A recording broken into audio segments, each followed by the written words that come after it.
В городе проходят дни делового и экономического сотрудничества Новосибирск-Якутск. В рамках мероприятия в окружной администрации состоялась встреча заместителя главы города Павла Кириллина с делегацией из Новосибирска. На совещании присутствовали представители крупнейших новосибирских предприятий. В ходе встречи состоялась презентация компаний и обсуждение вопросов сотрудничества между городами. Так, например, организация Preference Service может быть полезна строительным компаниям для обеспечения временного проживания сотрудников. От визита в Якутск, конечно, на сегодняшний день мы ждем сотрудничества. Это с производственными предприятиями. Возможности на сегодняшний день немалые, но мы готовы участвовать в развитии производства. Это сэндвич-панели, это металлоконструкции.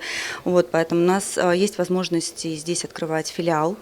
И регион очень перспективен именно для производственной и арендной составляющей. Мы могли бы как раз помогать малому бизнесу, организовывать какие-то торговые точки и также какие-то свои собственные помещения. То есть это в разы дешевле относительно нашей организации. Сегодня новосибирские предприятия активно работают в городе Якутске. Мероприятия, которые пройдут с 11 по 14 сентября, позволят укрепить данные связи, а также расширить точки взаимодействия между городами. В программе Дней делового и экономического сотрудничества встречи с профильными департаментами и управлениями, подведомственными структурными подразделениями, бизнес-переговоры. Также запланированы посещения организаций и предприятий, в которых заинтересованы члены делегации.